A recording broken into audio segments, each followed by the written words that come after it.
Instructions for accessing subtitles in a language other than English are included on our board meetings webpage as well as in the description below. Instrucciones para acceder a los subtítulos en un idioma que no sea el inglés se incluyen en nuestra página web de reuniones de la Junta, así como en la descripción a continuación. Hello, everyone. It is Wednesday, October 11th. It is 7:01, and this is the Ross Valley School District Board of Trustees regular meeting. As I said, I'm going to call the meeting to order at 7:01 p.m. As we do every meeting, we will start with our... Oh, everyone is here. We have all of the Board of Trustees except for Ryan O'Neill. And he should be on his way shortly. Okay, so we will expect him any moment. With that, we're going to move on to our other procedural items, and both the Pledge of Allegiance and the adoption of the agenda and time allocation. So as we have in our Pledge of Allegiance moment, which includes democratic reflection or a mission moment, I just wanted to take 1 minute for us all to pause and reflect before we say the Pledge of Allegiance on kind of what's happening in our world, and just take a moment of silence for us to each personally spend a moment to reflect on people in our world who are suffering and in pain, and how we all live together and have difficulties living together in peace on this land. So a minute of silence for us each to individually reflect on that. Thank you.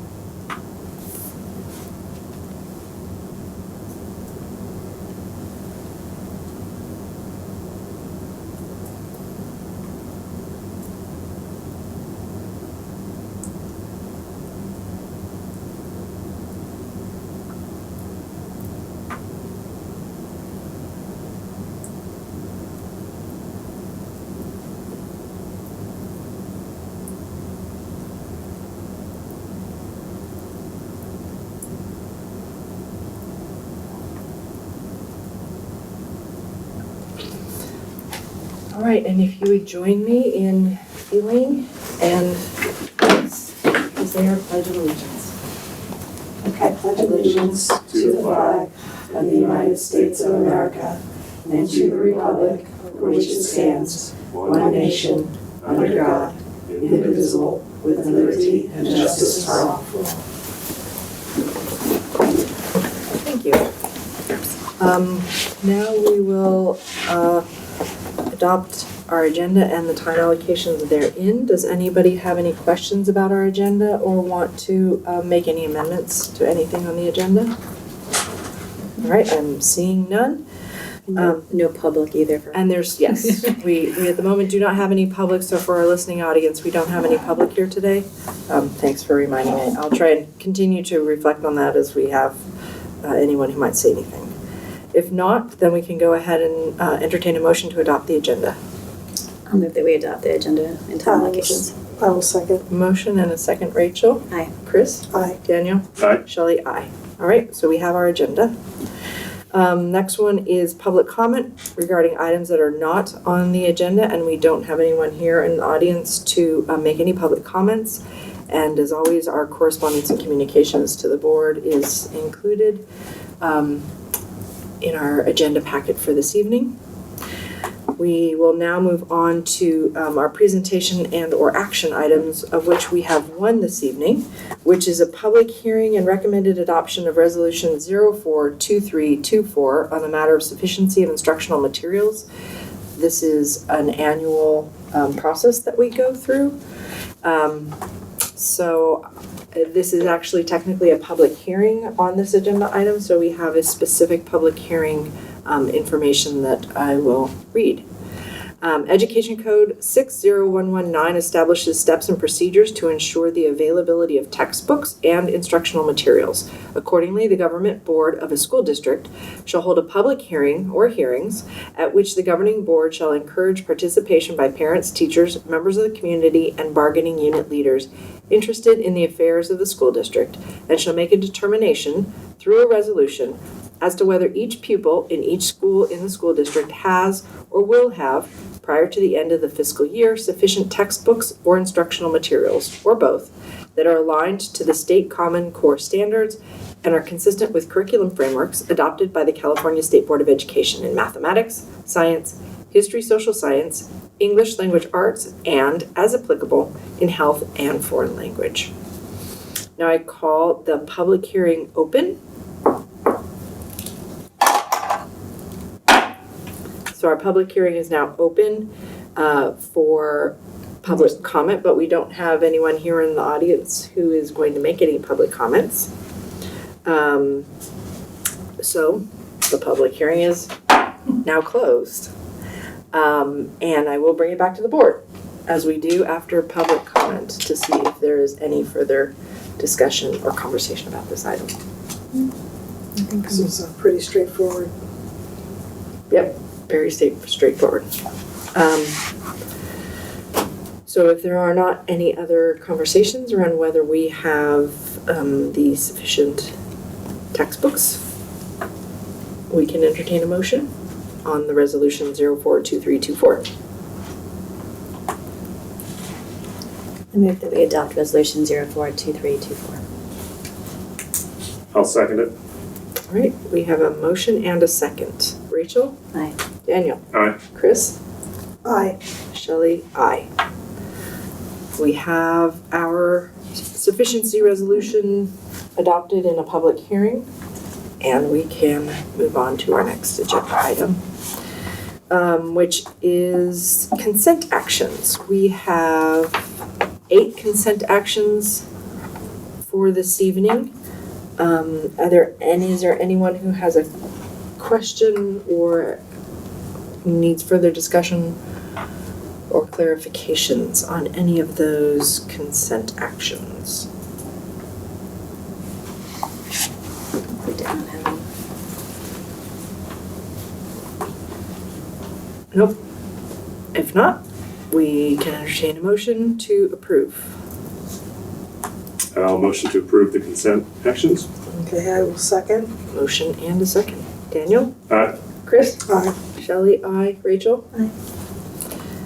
Consent is approved. So, on to board business. We've got committee updates and reports and announcements by trustees. Again, this is all-in-one communications, board communications, and committee updates. Is there anyone who'd like to go first?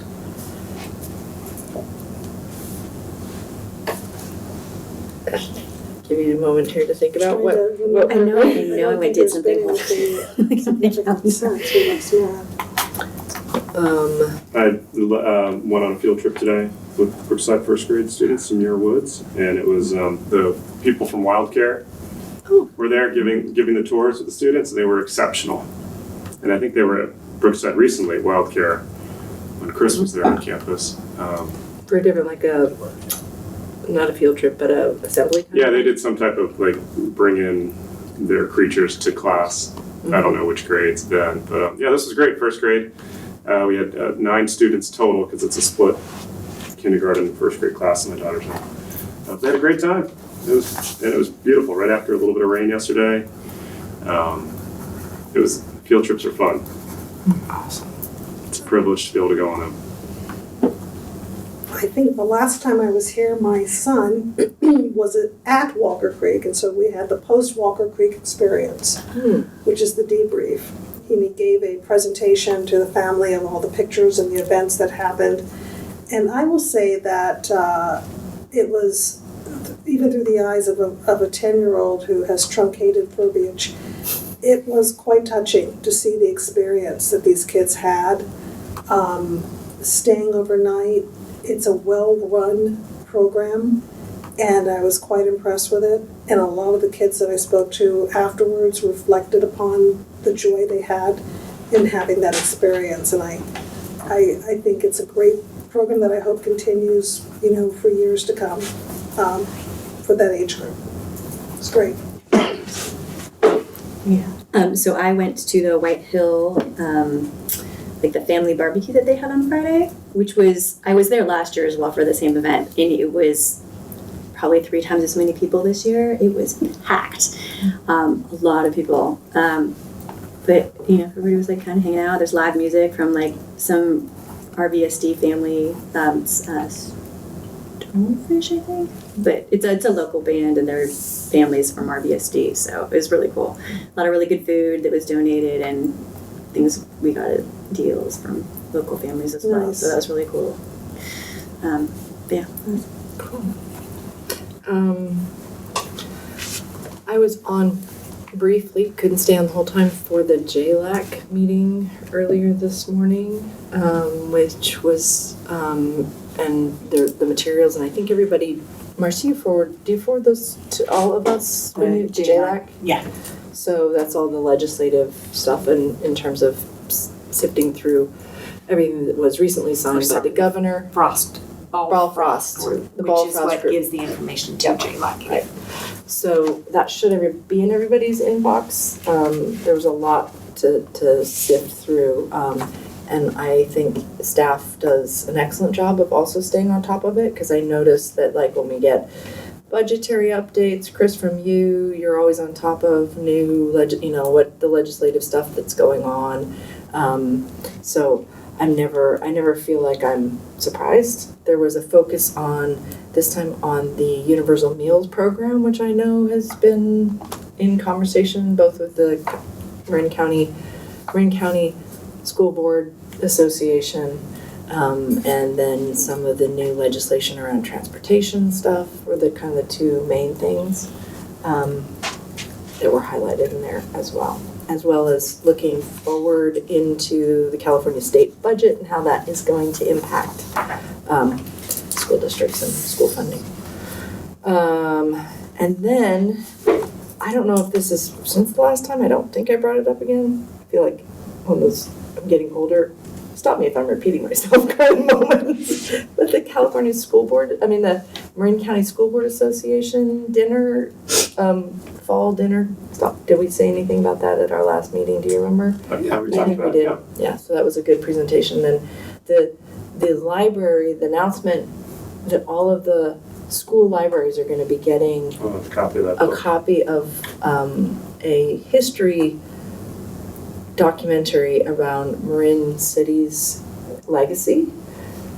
And so that every school library will be getting those, as well as public libraries, and then also have an opportunity to talk to Felicia Gaston, who's the executive director of Performing Stars, who pulled it together and who is forming the Marin City Historical and Preservation Society on how to do classroom presentations on the history of Marin City as not just about Marin City, but it's also a California, a California history of the Great Migration that happened out of the South. And so it has kind of national significance for that. So I think I'm looking forward to seeing how that rolls out in different school districts. I think it's going to be a great resource for all of us. So. Is this the same exhibit that happened last year about the Great Migration of African Americans coming to work? Yes, at the shipyard. Shipyard. Yes. So it's been at the Bartolini in Yeah. the Civic Center. Then Yeah. it was up at the Marin Community Foundation. Yeah. Now it's going to the Marin County Office of Education. It's Right. not there yet, but it's going to be, the exhibit will be put up at the Marin County Office of Education next, yeah. That's great, because I know like last year, there were some members of the Parent Equity Task Force that were trying to encourage some type of push for Field maybe trip. even field trips of kids to go and visit this. So this is great that it continues to be a present, Yep. perhaps a permanent. I think they were trying to figure out like the location. Well, it's going to be at the Marin County Office of Education, but they don't have a permanent place, but they would like to have a permanent history museum. Locate like a building and a physical place for there to be a museum, and then also to have a smaller traveling exhibit that could go around to the schools, maybe. to the schools That's or great. to speaking invitations and things like that. So That's great. yeah. But it will definitely involve class tours. That's one of the reasons why MCOE was interested in it, Wonderful. was to be able to host and sponsor field trips. So Great. I hope it's there for a while, so that the schools have a chance to. I do get too. there. Yeah. Did they indicate when those books, because I know that at the dinner, they said they were coming, but that was a month ago, I want to say. I think they have to do a reprinting, Oh, because they I don't do. think they had enough Got to it. like Okay, get to give them out. all out. Okay, So I think that's part of what's. all right. And then I'm thinking that they'll talk about it at the ILTM, which is a county-wide instructional leadership team that we have Julia and Eric go to. So I'm hoping, and I'll talk with my sister-in-law, that's part of her job at MCOE, just to be sure that it's covered there, because I've heard about it at the MCSBA dinner, but I need to be sure that Julia, Yes. and responsible for curriculum instruction, has all the information that she needs. And that would actually be a good thing to talk to MCOE about, because that would help Felicia, who was going to get a whole bunch of phone calls from individual districts, to maybe be able to just do it once at the ILTM meeting, Yeah. instead of having to go around to all of the districts separately. So that would be a good thing to let MCOE know to get on her calendar. Yeah. Which should be great, so she's not going around. So It's good to know. yeah, awesome. Anything else come up? No. All right. Then we have approval of regular meeting minutes for September 27th. Were there any edits or? I never say anything about the agenda, but I wanted to know, because Rachel filled in, and I know that the attendance is at the beginning, but do we ever formally announce that someone is filling in for you when you're in absence? It just said Trustee Litwick called the meeting to order, and I just wanted to know if we wanted to. It says at the end that you're not in attendance, but your name's not listed at the top. I just was wondering what the formality was around that, documentation of that. It's a good question.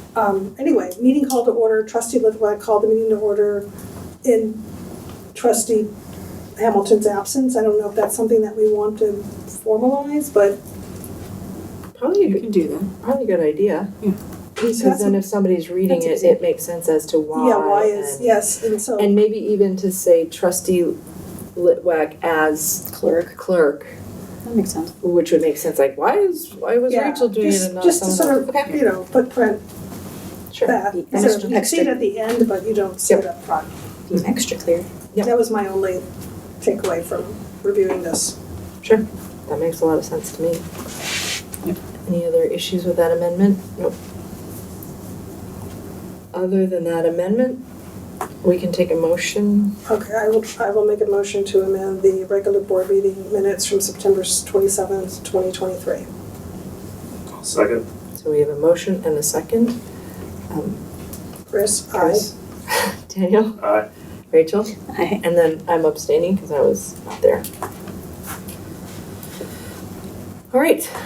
On to discussion of and consideration for approval of the cost for Board of Trustees and staff to attend the CSBA, California School Board Association Annual Education Conference for 2023. And Marcy, I'm going to turn this over to you.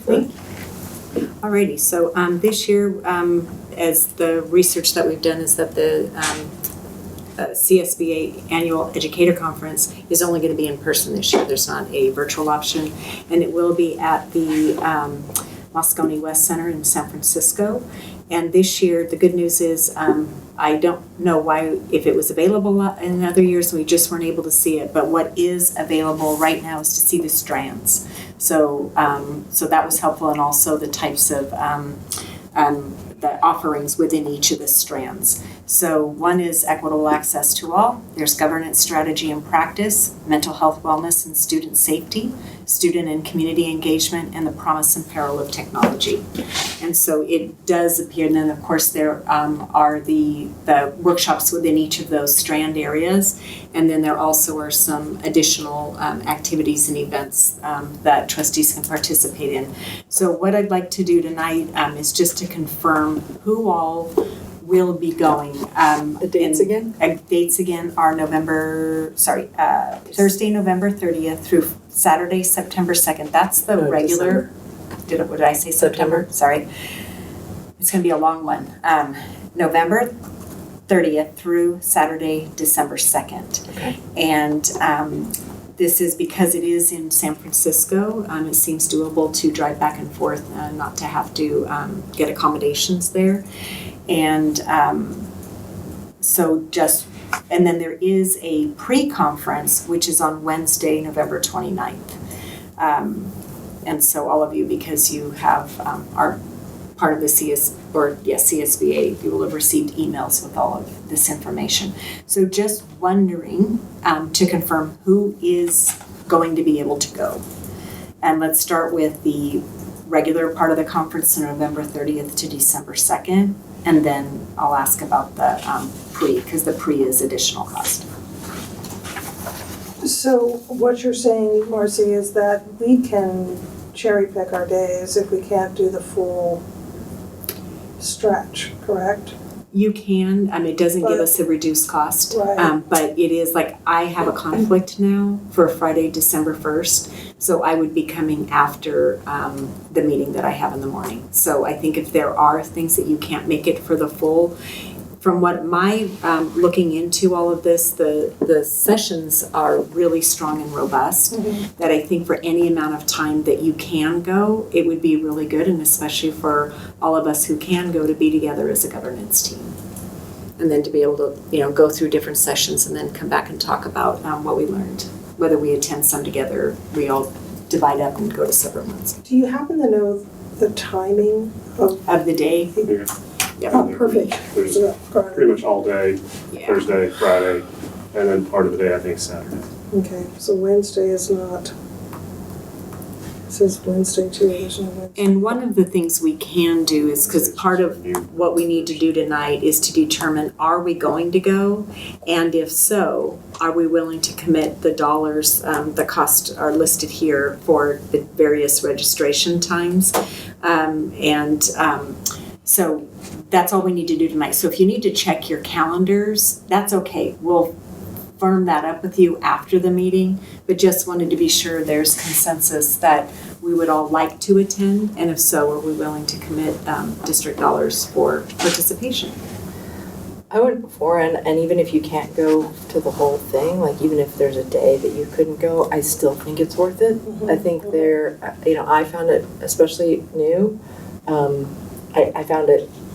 I enjoyed it, and I found it helpful that there was a lot to offer. It was kind of overwhelming, in fact, so there's a lot to offer to pick and choose from. But just to kind of see the breadth, and it's, school board trustees from all over the state, and so I think it's worth it. If you have the time. Yeah, I don't need to be sold on it, but I do need to confer with all my calendars to make sure that I can commit. Sure. Because I'd like to consider going. All right, then why don't we do this then for, let's just maybe move to the committing the dollars part of it, and then Teresa and I will reach back out to each of you to confirm if you can attend, because with Ryan hasn't shown up yet tonight, so I just want to be sure we're also checking in with him, should he be able to attend. And so we'll follow up with you on that. Okay. So I think what we could look at is a motion, since this is a vote action item, is a motion to approve the dollars that would be, not to exceed sufficient funding if all of us want to go, and then we could figure out exactly what that is, but we could approve a not to exceed, approving the funding for all of us to be able to go. I think that's fine, yeah. So at least we have the access to the dollars if we decide that we can attend. Yeah. Exactly. And I can't attend for work reasons, but I did do the online version last year, and I think I saw 12 different sessions, and it was amazing. So it's totally worth it, but I can't do it this year if they don't have a remote option. Mm-hmm. It's right at busy time. Yeah. But I am in support of everyone else going if they're able, schedule-wise. Okay. Do we have the money in the budget for this professional development? Yes. What's the Yes. typical? Okay. We allocate it every year. Great. Especially in the years where it's in San Francisco, so we don't. Right, we don't have to travel to San Diego. LA. And next year, it is back in San Diego, and the following year it's in Sacramento. Mm-hmm. So that one, if we were to attend next year or the year after, we would need accommodations. expensive, It's yeah. too far to drive. Yeah. Well, I'd make a motion to approve the sufficient amount of dollars to support all of the board members going, but not to exceed all the board members going. And your superintendent and Teresa this year. And our superintendent and Teresa. Yeah. Yes, of course. That's great. That's right, there are specific, I know it's called the School Board Association meeting, but there are great sessions for you guys too. Wonderful. So, 1, 2, 3, 4, 5 4 trustees, because you know for Yeah, sure. I know I you can't go. do, yeah. And we don't know about, And we don't know about Ryan. right, yeah. So a maximum of 4 trustees and and 2 2 staff. I will second your motion. Okay, Yeah, I sent you. so we have a motion and a second. And there's still no public. So. And there's still no public comment. Thank you, and there's still no public comment, so I'll say aye. Rachel? Aye. Chris? Aye. And Daniel? Yeah, Okay, great. Well, you can circle back with us and we will all confirm. And I think there was, just so you know, I think there was a pre-conference session on legislative something or another that I had seen. We'll go back and look at it that I might want to go to. Okay. Yeah, we'll check in about the pre-conference as well as the regular. Great. Okay. All right, on to superintendent and cabinet report and updates.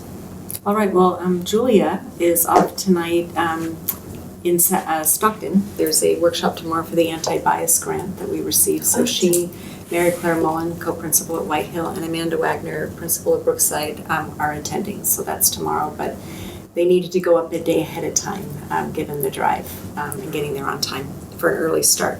And then Eric has the night off. He had nothing on the agenda, so he has the night off. So Chris, I'll turn to you. Is there any? I just have one thing. Yep. So the M&O custodial staff have been working really hard on preparing the sites for the inclement weather months that are coming. At the last meeting, as part of our presentation on facilities, you got to see like the roofs, the work that they're doing on those. That work still continues. But we're also ensuring that our gutters are in proper order, that they are cleaned regularly, especially as we start to go into the months that we're losing a lot of leaves.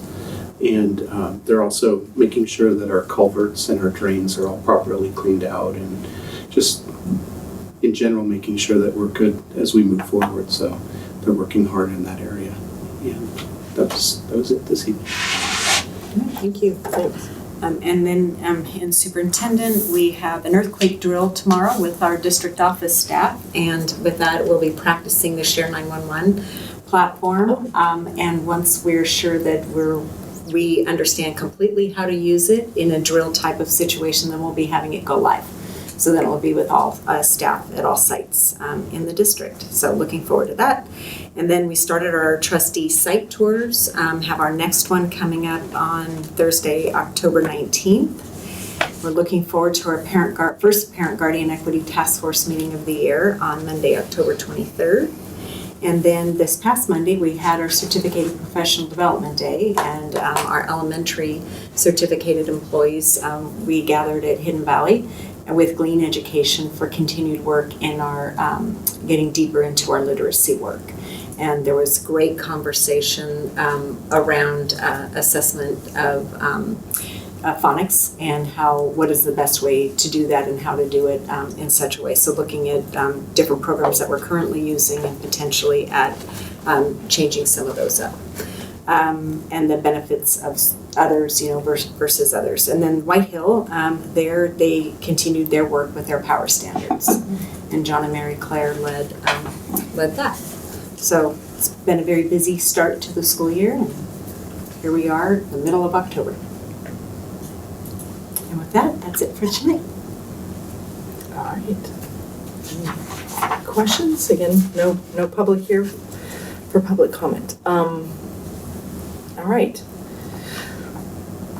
We are now on to the meeting review, because that is the conclusion of the formal part of our presentation and agendas. And as usual, with future board topics, and you're welcome to send them in to Marcy or I, and we will consider them as we do agenda planning. And unless there are any other questions or meeting debrief items on anyone's minds? Nope. All right. Then we will be able to adjourn to this evening's meeting at probably promptly at 7:30. Meeting adjourned.